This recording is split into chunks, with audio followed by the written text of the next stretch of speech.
So you're going? I'm going. Okay, awesome. So hi, Paige. Hi, Kayla. I had a long time no see. It's like it was. Oh God, when was the last time we recorded? Like a week ago. A couple days ago, yeah. Anyways, we're doing an interesting theme today. We're doing phobias, kind of mixed in with like the Purge. Ugh, the Purge. Yeah.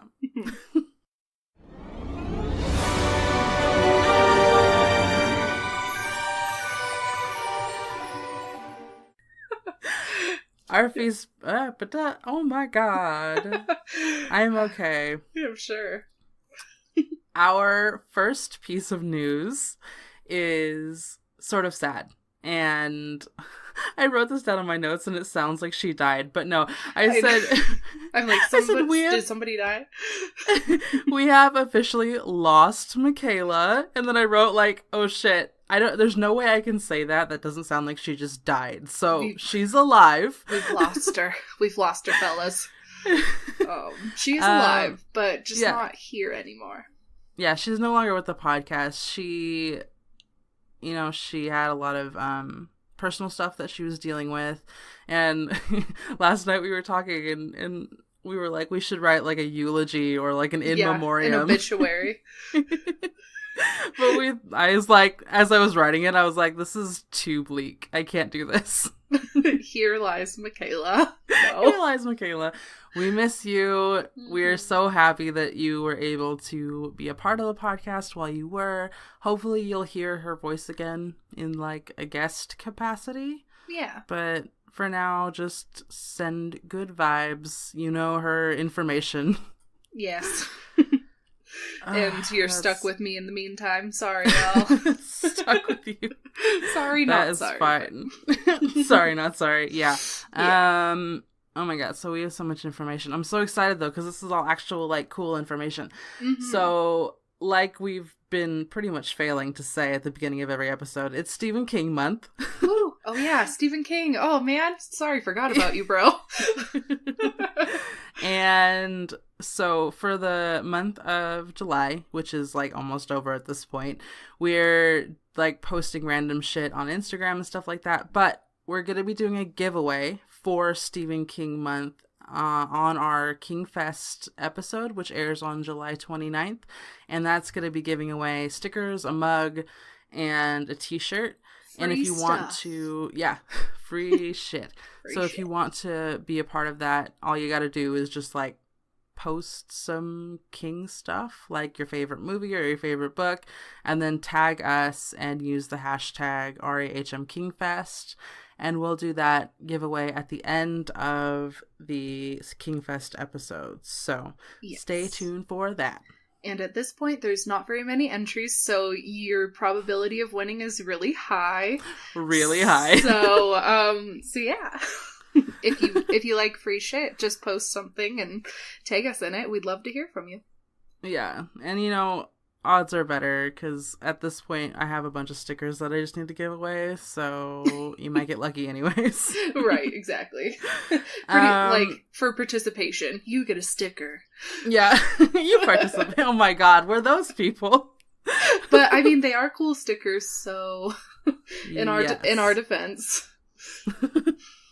Another last little tiddly bit of information. Tiddly? Oh my. Why'd you say it like that? Ew, you said it like that. Oh my God. So you listen to My Favorite Murderer now, right? I love MFM. I'm a Murderina, officially. I love their like pre-theme talk. They like call it housekeeping. Oh, I love it. That's what it is. I like housekeeping. Yeah, housekeeping. Well, yeah, because I like the jumble of shit. I like factoids. That's what I wanted to call ours. Factoid. It almost sounds like an alien sort of being. I mean, that works. We are alien sort of beings. I would say so. I have a whole theory on that, but that's for another day. Oh man. we updated our whole Patreon. We have a bunch of new shit all over Patreon. Our tiers are now Fearless Follower for $1, Strange and Unusual for $2, The Blood and the Beautiful, which I was so proud of myself, and Kayla really thinks hard about these names, guys. Like, I do. It's like a goal in my life to have well-named things. So that's the $5 tier. Glitter and Gore is the same, and that's $10. And then the Black Cat Club is $25. But now, so I was asking Paige about all this, and she was like, it's kind of stupid that we are only offering the episodes of the highest tier. And I'm like, you're fucking right. So, well, I didn't say stupid, but in a nutshell, that was the decision we came to. But you guys, like, we've been recording these Patreon only episodes for the whole time and literally like talking to no one. So we want you to hear from them. So now all you have to do is be a $2 Patreon tier, and then you can hear us talk about movies you possibly like or not. Or not. Or whatever. I mean, just listen to us talk some more if you feel like it. Yes. And then also we added a bunch of stuff. So like not only can you get on-air shout-outs and the bonus episodes, but now from the $5 and up, you'll get a sticker, and then the $10 you'll get a sticker and a t-shirt, and then the Black Cat Club you'll get all of it plus a sweatshirt. So you're gonna get a lot more just for being a Patreon or a patron. Oh yes. But patron. anything you can give us is amazing and welcome, even if it's $1, like we said. That also gives you a Twitter shout out, so you still feel special. Yes. Oh, and didn't we gain a patron recently? We did, but we do the shout outs at the beginning of the month. Oh man, I just was so excited. I'm sorry. That's fine. Now you guys know we have another Patreon, or a patron, so look forward to that. Yes. And yeah, we have to update our goals, but that's about it. Anything else that you can think of? Not really. Just stay amazing. Stay amazing. Oh, and we did. So I counted up all the countries we were in on our like statistics and stuff. Oh yeah. We're in fucking 14 countries. That's awesome. Our top 3 countries are US, Sweden, and Canada. Sweden loves us. Wow, our neighbors to the north. Hello, Canada. Exactly. It's so weird. It's weird that people in Sweden like our podcast. Right? Like, hello. That's amazing. Hello. Yeah. I want to visit your mountains someday. Me too. Oh they're my God. very beautiful. I love Sweden so much. Anyways. Oh, yeah. Nordic shit. It's great. Yeah, you went to... I went to Iceland. Iceland, yeah. And how was that? Oh, it was fucking amazing. Like, I think I left my heart and part of my soul in Iceland. So after visiting that country, I was like, I need to do all of the Nordic countries. It just has to happen. Oh yeah. So awesome. Yeah, we really want to get over there. Like, I contemplated missing my flight back to the US. I was like, I can make it. Like, I can be homeless. It's okay. Yeah, they're nice over here. Yeah, it's a little fucking cold, but they're nice. Yeah. Okay, so story time? Story time. Yeah, yes. Story time. I'm gonna get mine over with because mine's super short and I like yours better, so. Sounds good. Save the best for last. Exactly. So mine's actually, oh my God, I heard about this story a long time ago. Not a long time ago, like maybe 2 months ago. But they created the first psychopathic artificial intelligence. No, why would you want to? Why would you want to do that? Oh my God, it gets worse. So, okay. The researchers at MIT Media Lab sound a little bit scared of their recent creation, a neural network dubbed Norman. Norman Bates? Yes! God! Whom they claim is exhibiting thought processes that are closest to psychopathic as any AI has ever come. No. No. It gets worse. Oh my god. Part of Norman's introduction to the public was staged as an April Fool's prank in the lab's official site, on which they claimed Norman's thought processes became permanently deranged by the constant exposure to the darkest corners of Reddit. Of Reddit? Oh no. Why did they do this? Like, are they asking, do they have a death wish? Probably, yeah. I mean, I know y'all at MIT are really smart, but this was a stupid idea. What does it say? Yeah, that diagnosis may have been deliberately exaggerated as part of the joke, but the part about Norman's incredibly macabre point of view is terrifyingly real. Ew.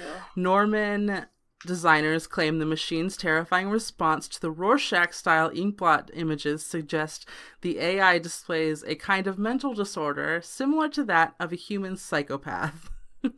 Great. Oh yeah. So for example, when Media Lab staff showed the inkblots to other neural networks, the responses were usually mundane, like airplane flying through the air or black and white photo of small bird. But Norman's responses were a bit more imaginative. His responses include a man is shot and dumped from a car, what? Or a man gets pulled into a dough machine. That is specific, Norman. Like, right? What kind of ideas are you... Like, most people just see, like, a flower, or, like, a lot of people see uteruses or something, like, a sexual organ, but not a guy going through a fucking wood processor. Oh my god. MIT's April Fool's prank got pretty inventive with this concept, claiming any human who interacts with Norman suffers permanent psychological damage, and that the server room where his brain resides is rigged with devices to shut the AI down in case of emergencies.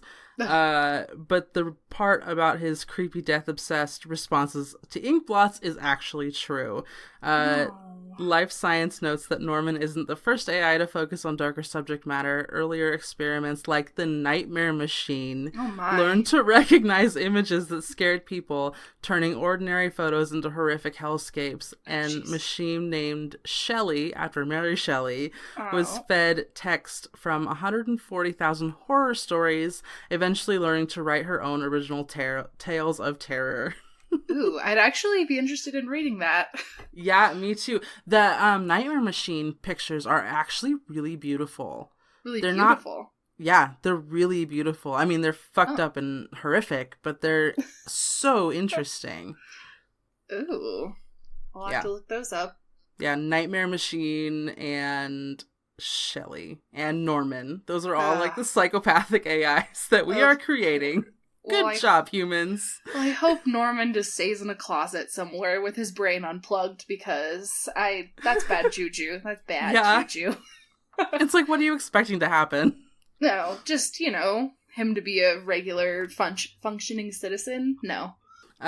Your story. My story. All right, so today in Paige's occult history lesson... I think that's what I'm going to call it now. I may or may not write a theme song, like, for this part of the show. Like, just for this part? History. Yeah, just for this part. But anyway, so this is about the Cracker Jack drugstore in New Orleans. It's not there anymore, but... okay, so I guess I should back this up a little bit. So Cracker Jack was the first hoodoo drugstore in New Orleans. Nowadays, there's a lot of them, and you can pretty much, like, find a metaphysical store in, every major city. Yeah. But this is back in, let me fact check, y'all, the 1890s. It was established. So, going a little bit before that, so New Orleans was one of the very few places in slave-owning America where large African-American communities existed before the Civil War. So there were quite a few free African-Americans down there, even before shit got real. So, in the Deep South, that would be an interesting place in the 1800s. No. No, like, oh man, if you weren't white, I hate white people sometimes. Like, listeners, I'm white, but like, anyways, that's a tangent. So most of these African Americans were Christians, but some practiced religious and magical traditions inherited from their ancestors in Africa. So basically what hoodoo and voodoo is, it's like this really awesome combination of Western occultism and African magic. So voodoo is a religion from Haiti, and hoodoo is the folk magic practice. So a lot of the time in media and movies and whatnot, everything that they refer to as voodoo is actually hoodoo. That's interesting. Yeah, so voodoo a lot of the time conjures up images of, you know, the frickin' voodoo doll that you stab needles in and stuff. Yeah. It's not really that. Like, voodoo is it's a religion, and after the Haitian Revolution in 1791, refugees from Haiti brought their traditions of voodoo to New Orleans, already mixing it into the really complex and religious environment down there. And so New Orleans has a form of hoodoo that is specific to that region. So, yeah, I heard that in, I don't know where I heard this actually, but like either hoodoo or voodoo has like actually roots in Catholicism. Yeah, there's a lot of like clashes, like I said, and a lot of the people that did practice hoodoo back in the day were actually devout Christians as well. Yeah. So, yeah, it's a really cool mishmash of religion and cultures and awesome things that immigrants brought to this country. Fuck you, Trump. I'm just gonna say that. But like, America wouldn't be what it is without, you know, other cultures and other religions, and New Orleans is a really good example of that. So, fast forward a little bit to 1897. So by this time, most large cities in America had their own African-American neighborhoods with Black-owned businesses and institutions.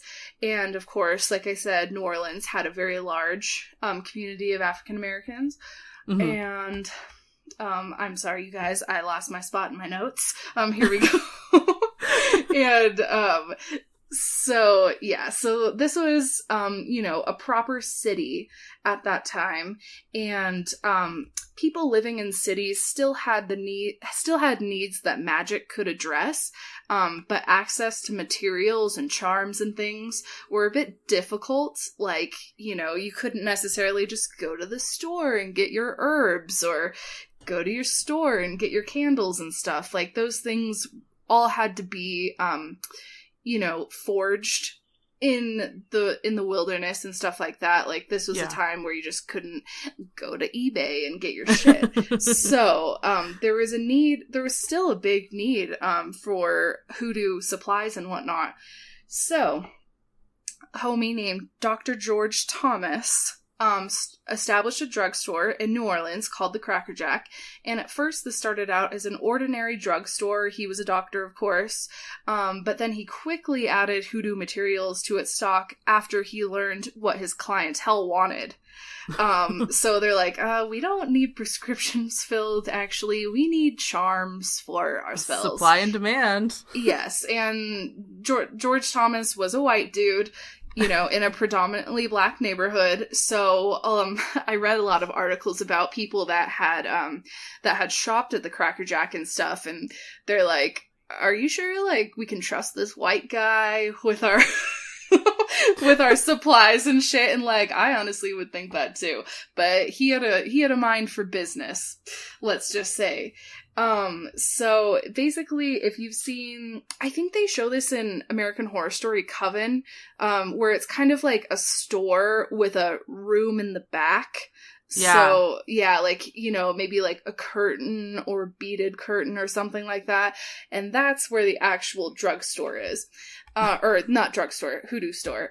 So the drugstore it started out like that, but as time went on, it kind of became more of a front. So there would just be like a couple kind of like, you know, medicines and products and stuff like that. But the real attraction was the hoodoo selection. Yeah. So by the 20s, the Cracker Jack had a reputation that extended across the US, and people would travel far and wide to buy materials there because, like I said, things like this weren't as widely available. But also by the 20s, most major cities in America, especially the South, which with large Black communities, had their own hoodoo stores. So hoodoo and voodoo had kind of traveled across the country because not only with refugees from Haiti, but African refugees, you know, all that whole continent, basically, wherever they landed here in the US, they brought their own traditions and magic and folklore and stuff like that. So it was all over the US at that point, but specifically New Orleans had a big hoodoo community. So some stores were mail order. So this was, like I said, pre-Amazon or eBay. So, you know, if you're in some little town in, I don't know, fucking Iowa or something, you could have your herbs and your candles and your oils shipped to your house. But the postal service, of course, like, hated on this, and postal regulations defined their activities as fraudulent.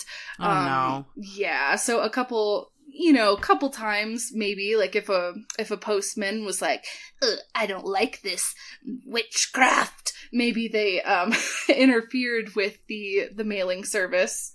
I'm not sure, but you could have your stuff shipped to your house by the 20s.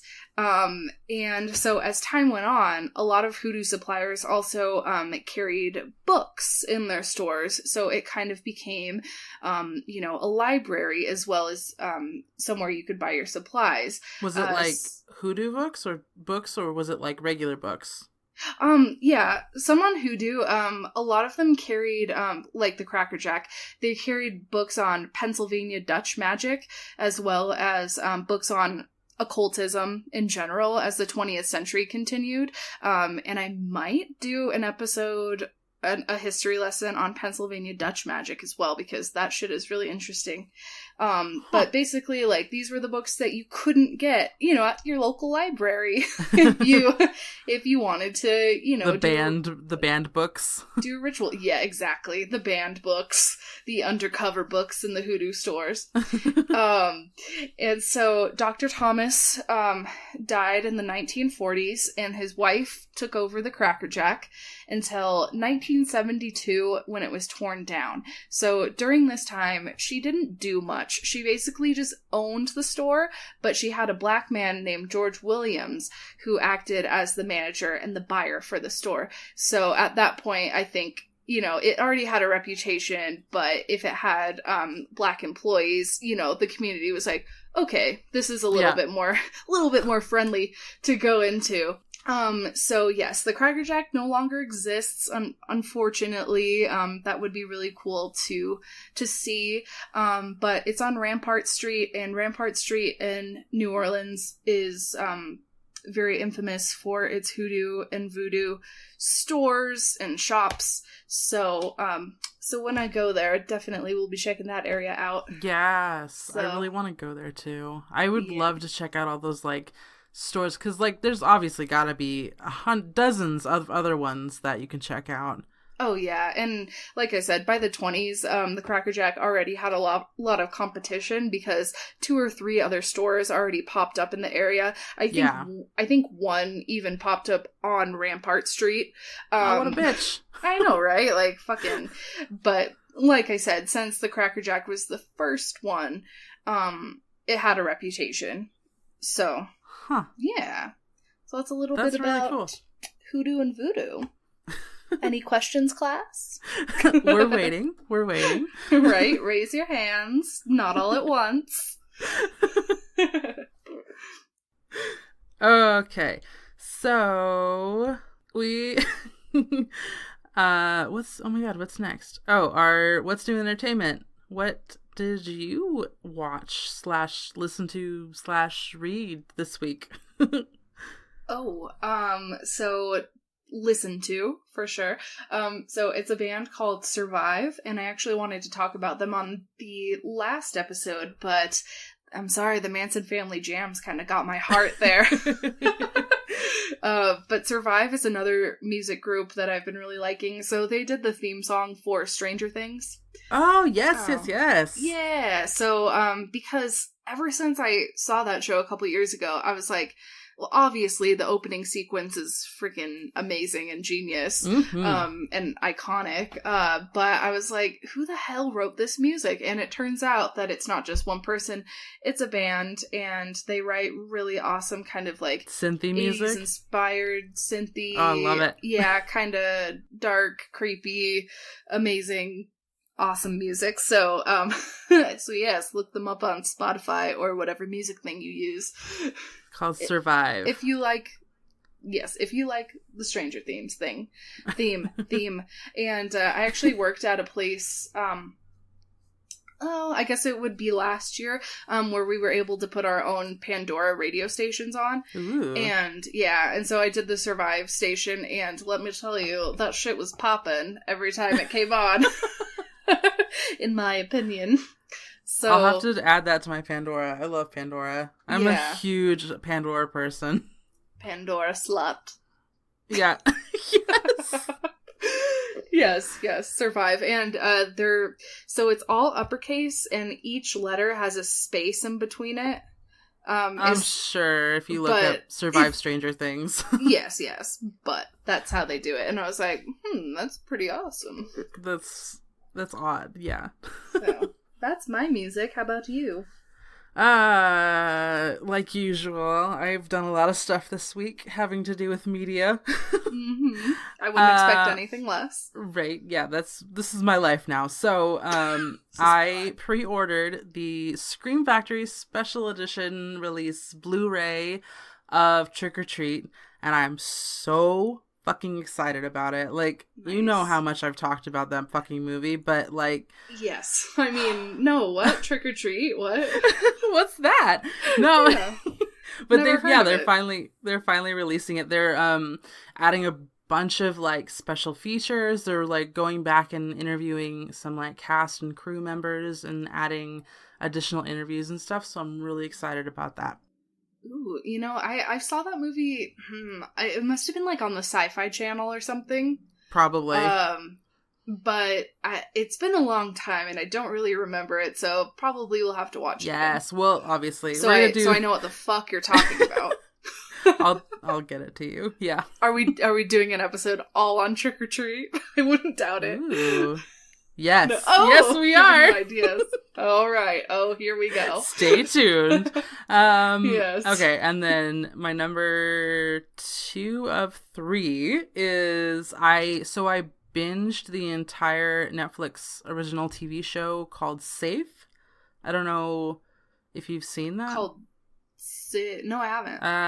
It's... I don't even know how to describe it, but like the little poster thing they give you on Netflix is just of like Michael C. Hall's face, pretty much. Hey, Michael. You said it was Safe. S-A-F-E. Yeah. Oh, Safe. Yeah, so it's basically just like a whodunit crime kind of show where like, so his daughter goes missing and then it's a whole like, where did she go kind of thing. Who are you and where do you have my daughter? It's interesting because, so like I said, Michael C. Hall is like the main character, and it's weird because it's a British show and he's not British, not at all. No, he's not. Does he speak in a British accent, or did he just move there? Oh, no, he's supposedly British, but I didn't believe his accent most of the time, so it really took me out of it. That must be hard. Yeah. But the opening title, have you heard the song Glitter and Gold by Barnes Courtney? Yeah. I fucking love that song, but that's the theme song, so as soon as that played, I was like, okay, I have to fucking watch this. you're not allowed to not watch it. Yeah. But it was just like, it was, like, I like to bitch about Netflix originals because when they're bad, they're pretty bad. And this one was in that category. The first half of the season was okay and kept my interest, but then the last half was like really weird. And like found myself being really, really bored at times. So, I mean, it's a really slow crime television show. So if you like that kind of stuff, go for it. But I wouldn't recommend it. How is it? Just one season? Yeah, right now? For now. I think it's only like usual. I think it's only like 10 or 12 episodes. Yeah. So watch it your own risk. Yeah. The last thing, oh my fucking god, if you have HBO, I don't think you do, but if any of your listeners have HBO, watch Sharp Objects. That I've seen advertisement for that. Yeah. That looks cool. Okay. The book is by Gillian Flynn, and she also did Gone Girl. I don't know if you saw that movie. Uh-huh. Yeah, oh my god, that movie is so brutal. But this one is basically this woman goes back to her hometown, and because there's been like child murders, and oh my god, it's so brutal. But the woman who does it is Marti, or I think this is how you say her name, Marti Noxon, and she does. What else did she do? There's a Lifetime show that she does called Unreal. Your Lifetime shows again. Well, that was just the first thing that came to my mind. She did Buffy. I think a lot of Buffy. And she also she's doing Dietland. That's what I couldn't remember. I don't know why. There's a show that I've talked about on this podcast called Dietland, and it is basically like a female fight club type of thing, and it's so good. Basically, if it has the name Marti Noxon attached to it, be prepared for some super bad bitches, and it's beautiful. Hell yeah. I'm ready. Yeah. Oh my god. Fucking watch it. I'm so excited. It's a miniseries, unfortunately, so it's not going to be like too many episodes, but hopefully, since it's HBO, the quality will be superb. Yes. And like hour-long episodes? Yeah. Yeah. Yep. Hell yeah. I'll have to find a way to watch it. What do you mean a way? Wink, wink, nudge, nudge. Nudge, nudge, internet. What? Yes. Okay. Are you ready for our super insane theme? Ugh. Yeah, I don't know, because like I've been thinking about this theme for about a week now, and I've talked to some friends about it and stuff, and oh man, it's a dark theme. Yeah. But yes, I'm ready. I actually did say to myself, whatever, I talk to myself, that there's all the time. There's definitely trigger warnings, I guess. Oh yeah, trigger warning, murder. Because we're talking about a fuck ton of phobias. Murder. Oh yeah. The phobias in general, yes. Yeah, if you have a fear of anything, just be warned. Because we'll probably end up talking about it. Yes, all about phobias. Shudder is a premium streaming service devoted exclusively to horror and thrillers. They have thousands of hours of killer content, including Shudder originals. They also have really awesome curated collections, so if you like demons or witches or ghosts, there's definitely a collection for you. My favorite collections are A Woman's Touch and The Foundations of Horror. Mine are A Comedy of Terrors and Haunted Habitations. So go check out Shudder.com and use the code RAINBOW for your 30-day free trial. That's Shudder.com. Use the promo code RAINBOW for your 30-day free trial. Hey, Kayla! Yes, Paige? Did you know that Stephen King reads and listens to approximately 70 books per year? Unlike me, who can barely get through one. Well, for whatever reading level you're at, you can find the perfect book for you at Audible. Head to audibletrial.com/RAHM podcast to get a free audiobook and a free 30-day trial. And if you're looking for recommendations, I suggest The Bell Jar by Sylvia Plath, a classic. And the one book I've actually managed to read was 20th Century Ghosts by Joe Hill. That's audibletrial.com/RAHM podcast. Go get your free audiobook and free 30-day trial. Bitch. Sorry. Bitch! edit that part. Oh my god, I forgot to mention that, like, when we were talking about my favorite murder. So this actually has to do with the theme, but I was listening to it and they were saying that, what were they saying, that sociopaths or psychopaths or serial killers or something, they have a hard time making eye contact. And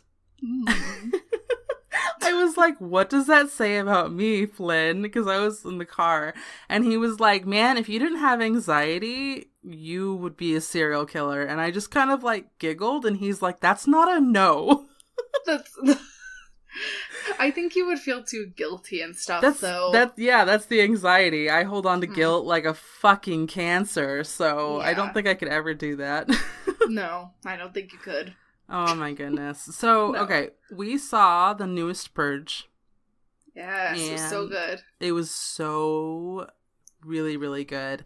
So basically we're going to talk a little bit about, like, would we purge? Because, no, I would not. No for you? Yeah, but I get it. So I understand it. I understand why in sometime in the future it might be necessary. I don't believe that they did it the correct way, because obviously they were like, oh, the lower the lower income communities and the whatever poor people. I'm like, I would die immediately.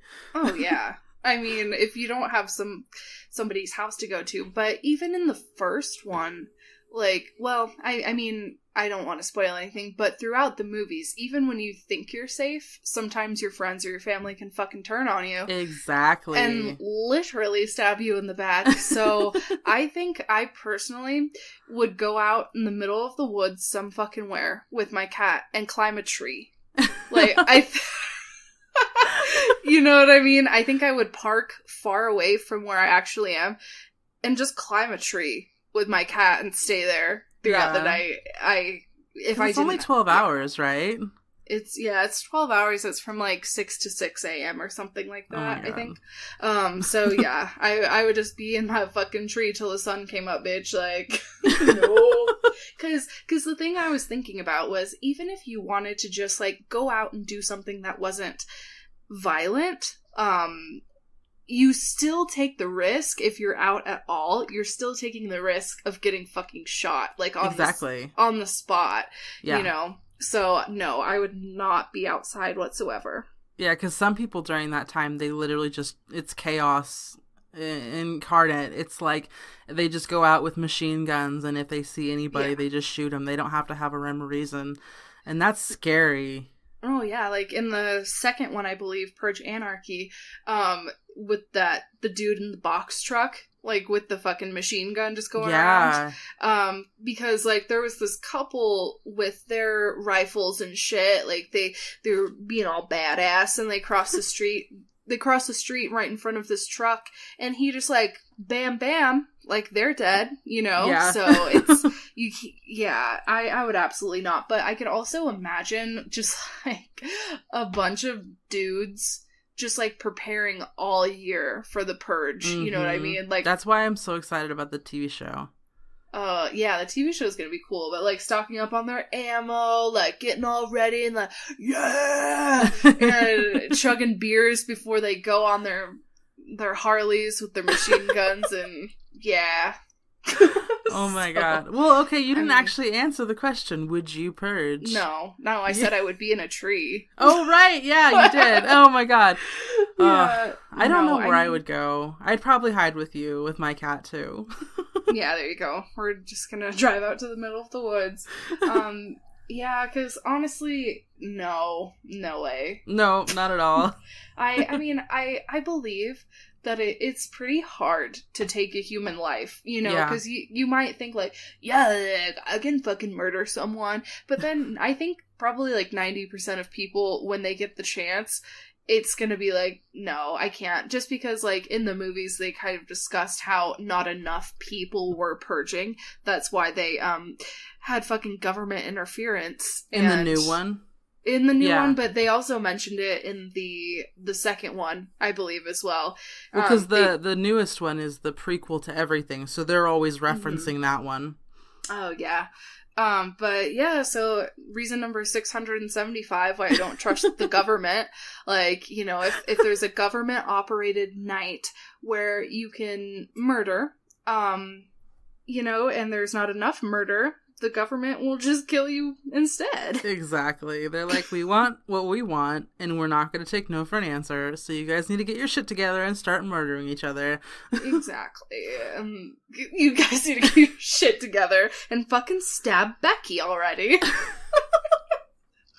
Oh my god. See, but I think I would purge in self-defense, obviously. Oh yeah, obviously. I think that's, like, the only way that I would. Like, if we were trying to get out to the middle of the fucking woods and then someone came up to us with a taser, I would, like... Girl, I'd be in the woods the day before. Right? Okay, yeah. Hell no. No, I wouldn't tell fucking anyone where I was going. Well, except you if you want to come. But yeah, didn't tell no one. Just be like, hey, you know, I'm peacing. Yeah. With the cat, of course. And, yeah. Staking it out. And then that fucking meme you posted, was it today or yesterday? Oh, the meme, yes. You're like, where's Kevin? And it's like, then you have to, like, get up the balls to tell them that you killed him. Well, yeah, because, like, ever since the first movie came out, and I absolutely love the concept of these films because it's been a while, I feel, since an original horror franchise came out that was really riveting and really good. I mean, I think Saw was probably the last one. I know a lot of people don't like it because, like, it was gory as fuck, but just the premise of it, you know, was really impressive. And I was impressed by The Purge as well, and the fact that it possibly could be something that could happen just makes it so much more terrifying. And in each of the films, the political climate is on point, you know, and they make references to the political climate. Like, in the second one, I noticed the president's name was Donald, and his last name started with a T, and in the new one, there was a pussy grabbing joke, and I'm just like, I see what you did there. Yeah, so we know what you did. Yeah, so I think their writers are really, really witty and spot on, but, yeah, I just love the concept of it, but it's fucking terrifying. Yeah.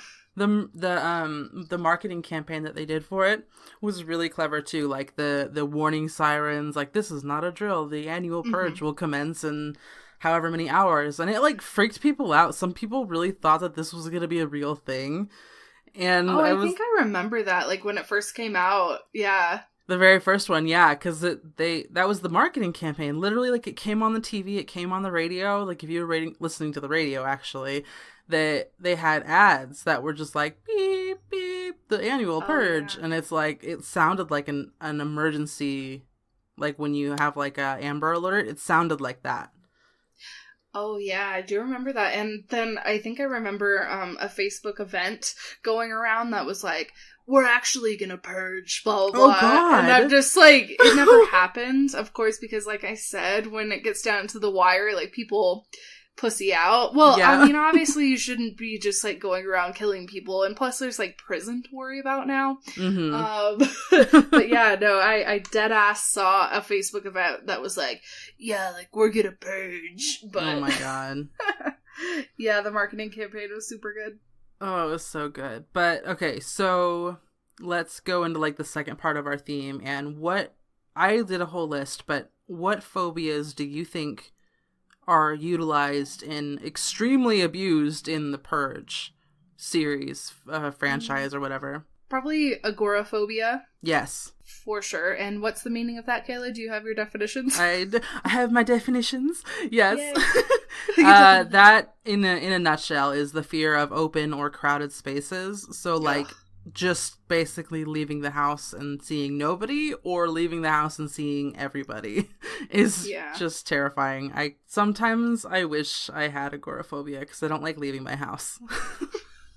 Typical tourist behavior. Right? Yeah.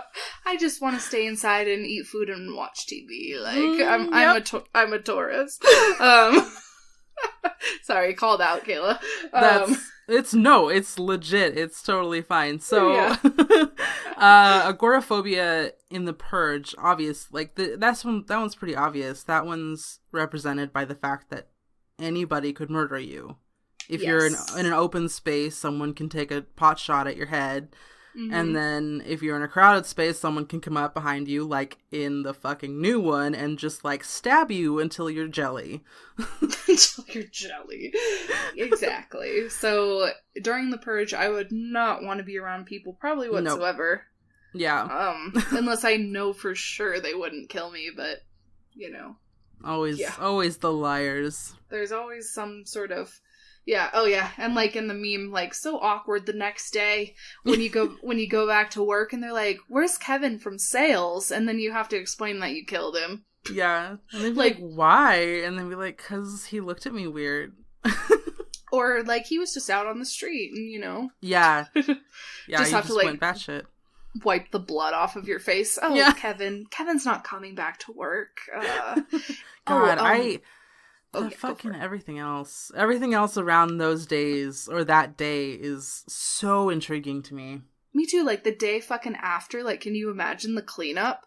No. I feel like it would take months to just get like society back to a quote normal state because there's blood everywhere, there's explosions, like, obviously the morticians are staying in business. Yeah. Oh yeah, and all the funerals. Could you imagine like a week after the Purge, just like mass funerals? Oh my god. Yeah. That's that's depressing. Well, the Purge is depressing. Oh, too real, man. Okay, so moving on is the fear of death, and that is, oh my god. Okay, so I'm gonna butcher all of these. Oh, boy. This is Thanatophobia. Thanatophobia. There you go. Say it again. Thanatophobia. It's Thanato phobia. Oh boy, those Latin roots. Yeah. And that's just the fear of death, which is obvious why we would be out in the middle of the woods, because I mean, you don't fear death, but I do. I'd be peeing myself. From the tree. I'm watering it, Paige. Yeah, I don't fear death. Like, it's not something that I dwell on, but at the same time, am I afraid of fucking Johnny from down the road coming in my house with a machete? Yeah. Like, I'm really afraid of that, so. Yeah, which leads into the fear of people, which is anthropophobia. And that's, I mean, I fear people every fucking day, but not as extreme as people who have that phobia.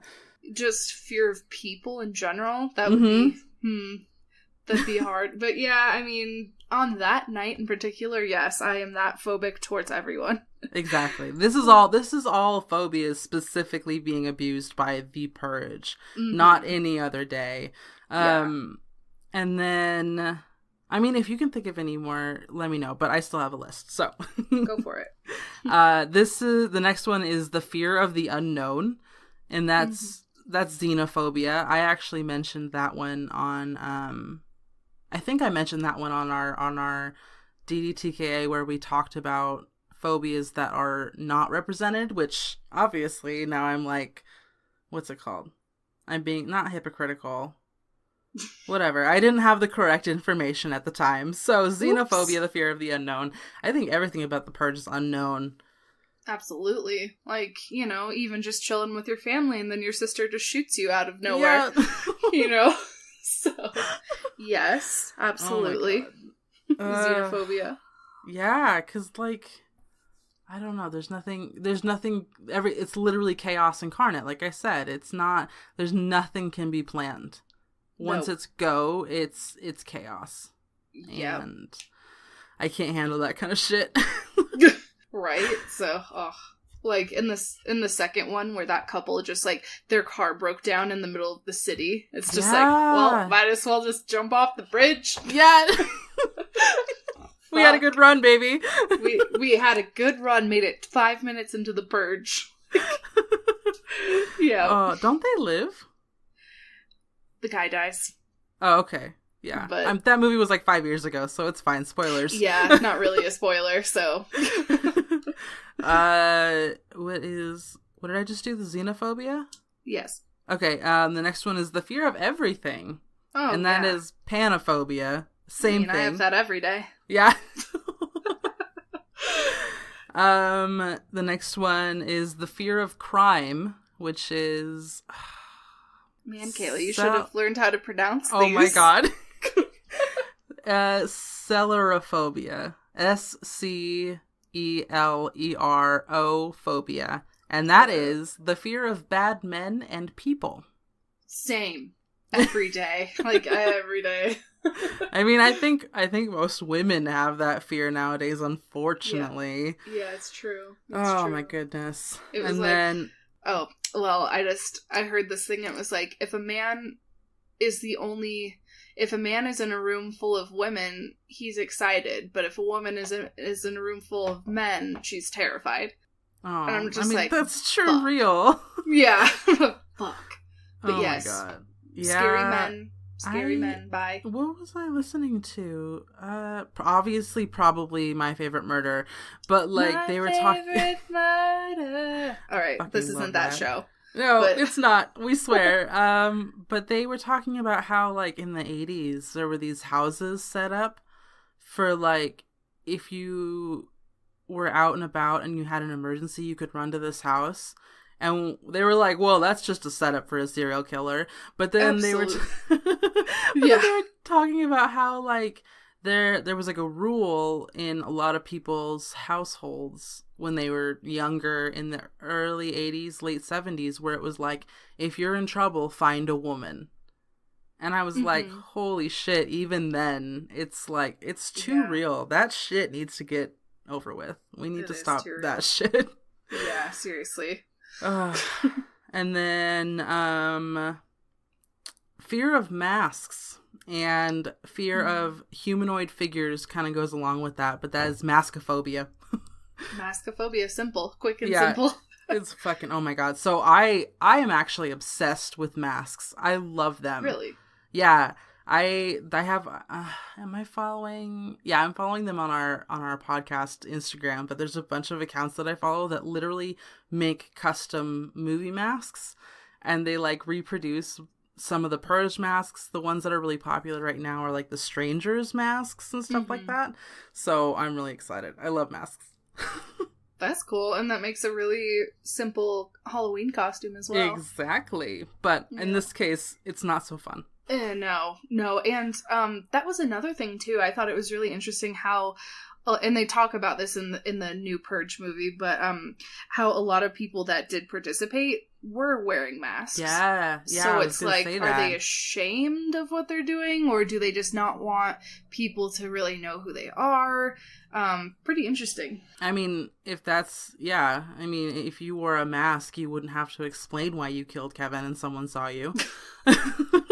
That's true. Like, they're like, but I was wearing a mask, but it's like, but you have blue hair. But it's like, yeah, but it wasn't, yeah.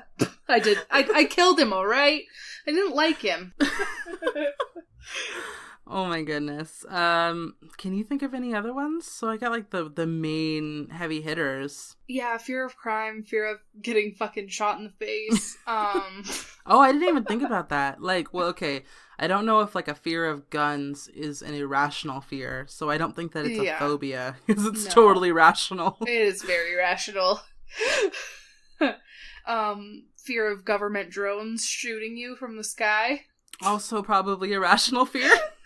Yeah, that's true. I think you probably covered most of them.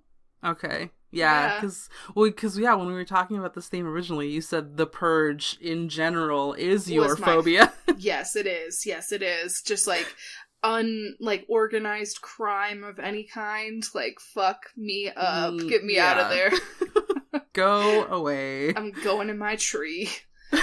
And actually, I was rewatching Purge Anarchy not too long ago, Mm-hmm. and I almost had to turn it off because, like, I got so anxious about everything, and Oh my god. and the second movie is just, like, total chaos. It's basically, like, the most extreme, like, people that are purging and stuff, so I almost had to just be like, nope, I have to watch, like, My Little Pony or something to cleanse my soul again. Yeah. So. Oh my goodness. Yeah, I want to do an episode where we, like, rate all the Purge movies, because I love that shit. I love judging them. A Purge-isode. A Purge-isode, yeah. Yes. So speaking of phobias, we each prepared our own, like, personal attack on phobias in media. Mm-hmm. Yes, we did. Do you want to do yours first? Because yours makes me super anxious. Yeah. So mine was claustrophobia, Mm-hmm. which I definitely am pretty claustrophobic. Like, if I don't see a way out. And I have some friends down here. So I live in Colorado. Kayla lives in Washington, but down here there are a lot of caves. So I have God, no. Yes. So I have friends, like The Descent all over again. Yes. So I have some fuck, I know. So I have some friends that they just call it caving for fun, and they have to, like, squeeze into, like, these little tiny crevices and shit. Yeah, no, that would make me claustrophobic for sure. So, and I didn't even think about this, but yes, The Descent would be a film that that reflects on claustrophobia. And then the other ones I had was the fucking most frustrating movie I think I've ever seen, called Buried. Oh my god, I literally didn't watch it either. We talked about it. I was like, no.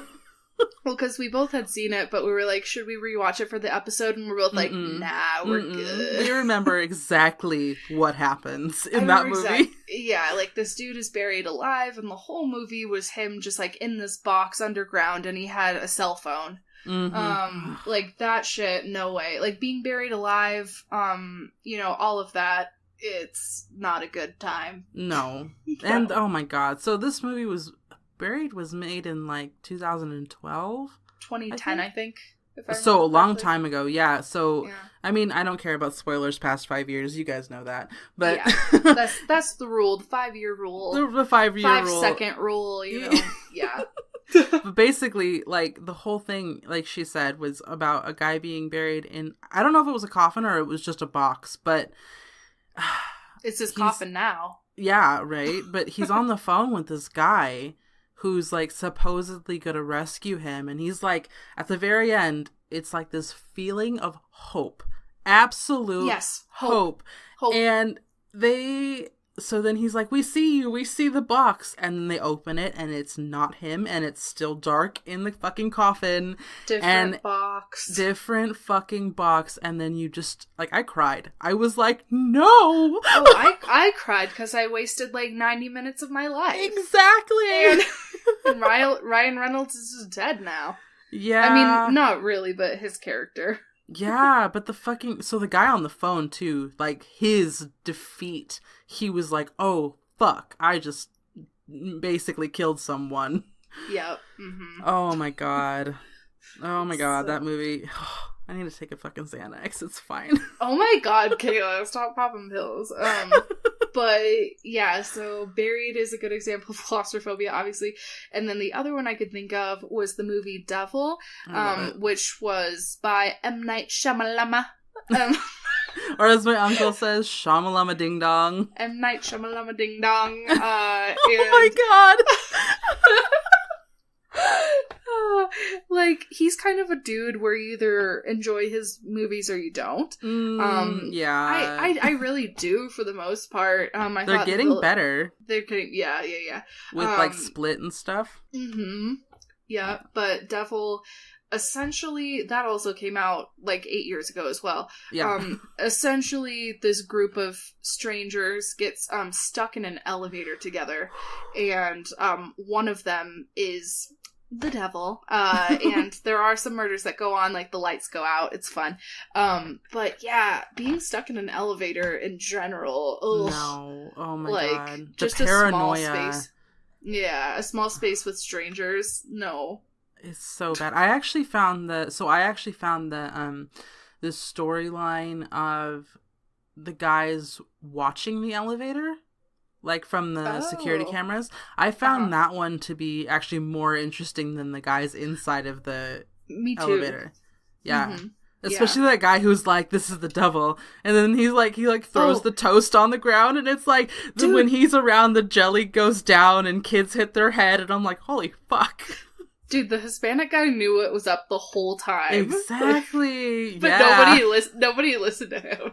Yeah, well, I mean, crazy religious fanatics, they usually get ignored. That's true, but like the one time it was accurate. Yeah. Everyone has to ruin it for him. He's like, I'm right now. I'm sorry if I'm not all the other times, but right now I am correct. Right now there's actually the devil in that elevator. So, and there's probably a lot of other examples in film, but those were my main ones for claustrophobia, the fear of small spaces. Oh my god. Yeah. Yeah. I hate it so much. Right. It's ironic because, like, I'm fine with some small spaces, but, like, when someone else is in the space with me, that's when it, like, triggers for me. Mm-hmm. So, like, when I'm driving alone in the car, I'm fine. But as soon as someone else gets in the car with me, I feel like I need to, like, punch the windows out to breathe. Oh, is that why you drive so fast? Shut the fuck up! Is that why you drive like you're fucking maniac? No, I drive fine, Paige. I lived in California for 4 years. I learned bad habits. Excuse me. Oh, just blame California. Hey, you posted something similar about Colorado the other day, so yeah. People drive here fucking fast as hell. But but I apparently drive fast. But no, that's not the reason. But yeah, it's such a strange, like, dichotomy between, like, being okay and then not being okay. I have a weird, like, anxiety bubble that gets popped, and you can tell. It's so weird. Anyways.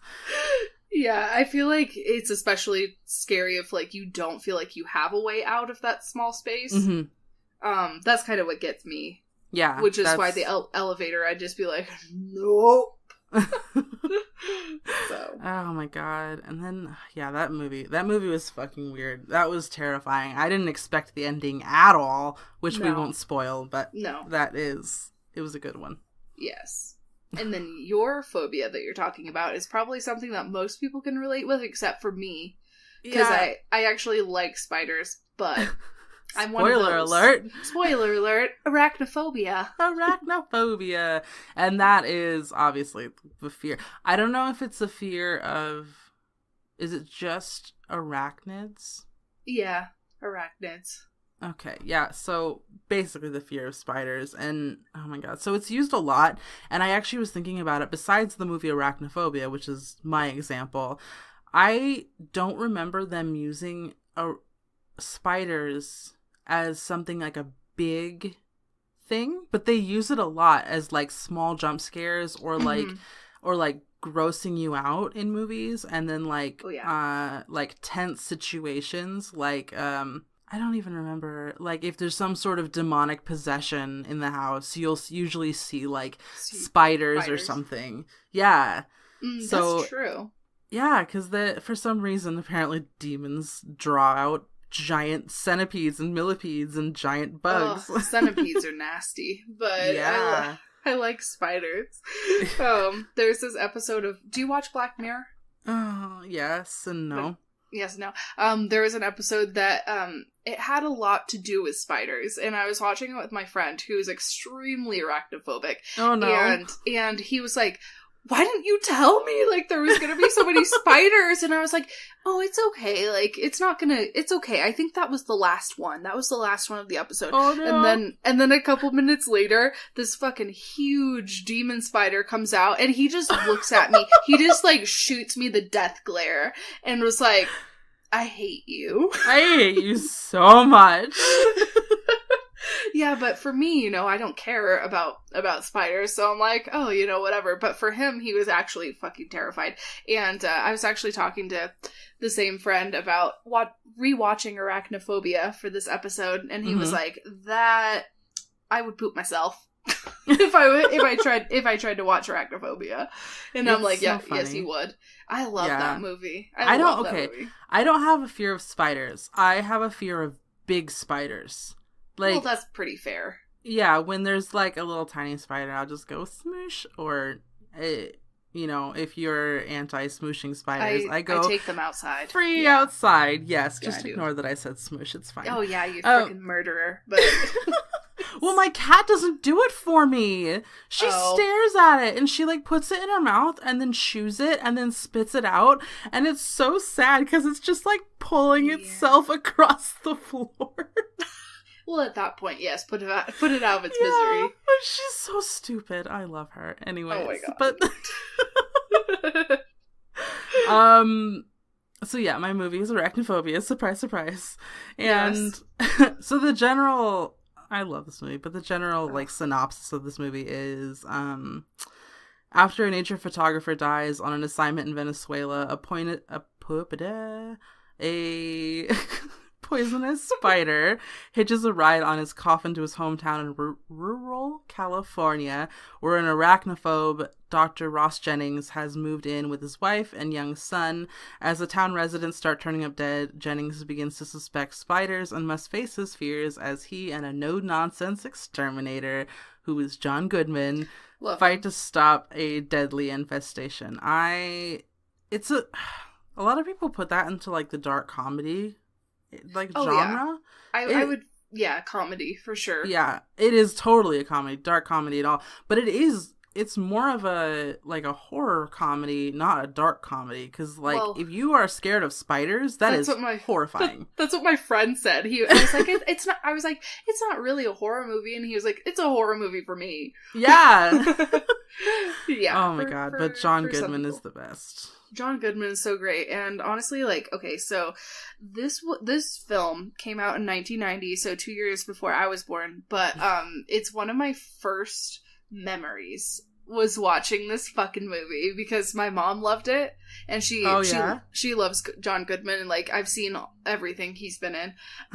But yeah, no, seriously, like 4 or 5 years old watching this movie, I remember it, and so I rewatched it a couple days ago for the show, but it still was very vivid in my mind. But as an adult, I appreciate it so much more just because, my brain is functioning better.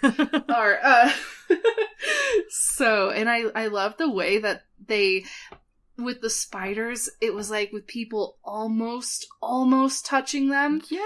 And then they would pull away, or the spider would decide not to. Oh yeah, almost fucking biting the cat. Like when it first comes into the morgue, and then there's a cat and a dog, and suddenly they're like screaming and like going out of the little like, doggy door, and they're like, oh god, and then the big ass like mama spider's like, hello there, mama spider. Yeah, that movie's fucking terrifying if you hate spiders. Oh my god, it's so bad. But okay, if you look at it from like a 1990s movie perspective, the spider is animatronic and it looks stupid.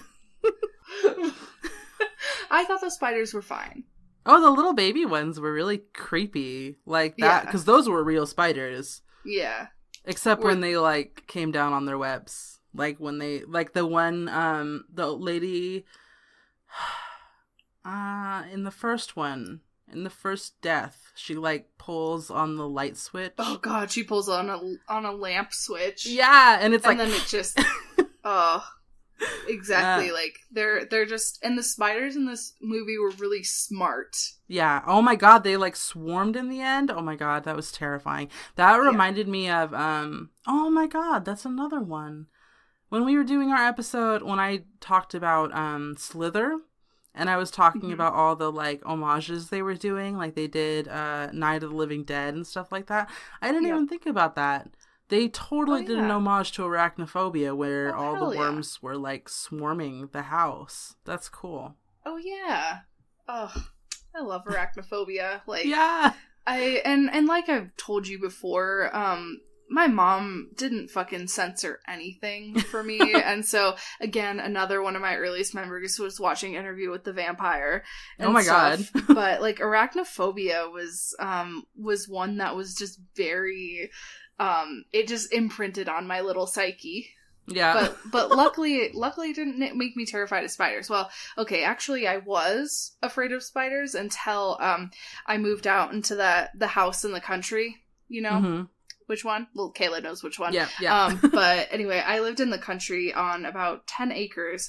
And so, yeah, there were spiders there for sure. Some small, some fucking big. We had some recluse spiders and it was not okay. Ooh. And I've had to kill those before. And let me tell you, like, they make crunching noises. Yeah, they do. Oh. I was like screaming and the spider was screaming and oh no, bad. But I kind of had to, like, face my fears after I lived in the woods, and now I feel like spiders and me have a good understanding. You have an understanding. You've come to an agreement in life. Oh, we really have, because I don't kill them anymore. I put them outside, and I feel like we're just cool with each other, me and spiders. Oh my God, have you seen all those comics where it's like the spider talking, and it's like, hey, yes. Friend, I killed all those bugs. Hey, what are you doing with a newspaper? Yeah, hey, I killed all those bugs for you. Wait. Well, hello? I saw another comic that basically, like, you know, this guy always puts his spiders outside, never kills them, and then one night, all of the spiders are in his room, and the spiders are like, you're our new king. Oh no! I'm like, that's me. Yeah. Oh God, no. But California had bad ones too. We had, oh my God, there were bugs in California that I didn't know existed. Cockroaches can fuck off. I've only seen them in California, and they can fuck off. Cockroaches, and there was a bug there called, I took a picture of it while we were living in California, but it's called the potato bug. And just the roly-poly? No, actually, the roly-poly is specifically different in California. This is the potato bug. It's probably the size of my palm. Ew. And it's got these massive, like, it looks like a giant ant mated with, like, a not furry tarantula. I don't like that. Yeah, it was demonic. I was like, Flynn, what is this? And he's like, oh, it's a potato bug. I'm like, ooh. Oh, potato bug. Oh, you want to fucking kill it for me? Thanks. No, you couldn't fucking kill it, man. It would walk away with your book if you tried to kill it. It would... it would have like a fucking knife in its mouth or something. Yes! Oh, that's gross. Oh, hell no. But yeah, so spiders I'm cool with, but bugs in general, not so much. Yeah, I've learned to, like, let spiders lie unless they're ginormous, in which case I'm like, Flynn, get it away. Go away. Yep. Ugh, I'm all like, I've got goosebumps. I know, just thinking about, or, infestations. That's a phobia. I mean, they do show that on Arachnophobia when the fucking egg sac. Oh hell no! Yeah, just. Okay. Yeah. So that's enough spider talk. Yeah, no more spider talk. We're done with phobias. We got that over with. We're never talking about this again. Yeah. Yes, until I get my tarantula. You're getting a tarantula. I want one, but like all of my friends were like, I will never come over again. So I feel like should I have friends or a spider? You can have internet friends. That's what they're good for. Oh my God. Sometimes they need physical contact. I know. I'm kidding. But no, you and Flynn would get along really good. He loves tarantulas. Oh, nice. He thinks it's really sad because, like, a lot of people are, like, scared of them. Yeah, but, like, they are really fragile. Mm-hmm. And apparently they, like, can break, like, glass. Oh, hell yeah, they can. Like, a friend of mine did have a tarantula, and it wasn't the kind that you could hold. It was actually a very poisonous one. Oh, no. But, yeah, no, he had to keep a padlock on her. Oh. Yeah, and have, like, shatterproof glass, plexiglass, excuse me, just in case an earthquake happened or something and she was knocked over. You know? Why? Like, I understand the tarantula portion, but the poisonous... He got her as a gift. Oh, and God. he said it was the shittiest gift he's ever gotten. I would take socks any day. Exactly. He was like, I can't even fucking hold the thing. I have to keep a padlock on it. Like, this is cool. Like, this is really cool. Thank you, Mom and Dad, or whoever got it for him. Oh my goodness. The gift that keeps on giving. Yep. Oh my God. Oh, I was thinking about, okay, so after, of course, our new motivation in life is to become, like, fucking my favorite murderer. Well, I mean, but not, though. But not. Being our own person, but we love them a lot. But I was thinking about, instead of, like, the, okay, thank you, bye, we can do something like they either stay sexy, don't get murdered. We could do, that would be cool. We could do, like, because you know how all over social media I keep saying, like, our strange and unusual? We could be, like, stay strange, and then, like, the other person can be, like, and unusual. I don't know. I thought it was corny. Okay. You like it? Yeah, I think we could do that. Oh, yay! Okay, cool. Stay strange. Or even just, like, stay strange. And unusual. And unusual. Yeah. Yeah. Are you editing this part out? No, this is just gonna be talk. Hi. This is oh, hi. Oh my God. Okay, so yeah, we'll do that this time, and we'll fail, but we will learn from our mistakes. So I'm gonna do exits. All right, exit on. We have our website, and that is rainbowsandhorrormovies.com. Like we said earlier in the episode, we have a bunch of awesome shit for Patreon now. Yay. And now that, yeah, this is a long time coming. Everything's so exciting now. Michaela is no longer with us. Unfortunately, she is alive. Don't worry. But you can find our Patreon at patreon.com/RAHM podcast, where you can get stickers and t-shirts and sweatshirts and all of our awesome extra bonus episodes, because there's like, what, fucking 10, 15 now? You can binge now. Yeah, binge it. They're only like 20 minutes max, I think. I think the longest one is the one we did with you originally, and that was like 30 minutes. Oh, because Michaela was wine drunk and I was high. Yes. And we just like went on about Evil Dead, but yeah. Yeah. Oh my God, that was fun times. But if you have any questions, concerns, or like, oh my God, I'm like talking like a fucking retail associate. Yeah, you are. The customer service runs deep. Oh my God, I need to get it out of my system right now. But okay, so email us if you want to send us your stories for our DDTKAs. And don't drink the Kool-Aid. Yeah, or do not drink the Kool-Aid. I always found it clever that I was like, don't, in parentheses, don't drink the Kool-Aid. It's like you can if you want. Yeah, really, you totally can. Join our little cult. But yeah, send us your stories and your weird shit, because I love the TILs, and I know that we said we weren't going to announce like future episodes, but we are planning something super special, and all I can say is it's like TILs on crack, and I'm so excited. On crack. Yes. Yeah. Oh my God, have I not actually said? Oh yeah, contact us via our website. Yeah, get to the point. Or via our email at rainbowsandhorrormovies@gmail.com. You can find us on social media at RAHM Podcast. You can find me on Instagram and Twitter at BKDub. You can find Paige on just Instagram, right? Just Instagram. I'm not a Twitter. I'm not a tweeter. You're not a Twitter. I'm not a Twitter. At Floral Coffin. And don't forget to rate, review, and subscribe and comment on our episodes. It makes us easier to be found, and that is amazing, and you guys are awesome. Awesome sauce. Alright, so should we practice our new exit? Are we gonna practice? Well, okay, let's decide who's gonna say strange and who's gonna say unusual.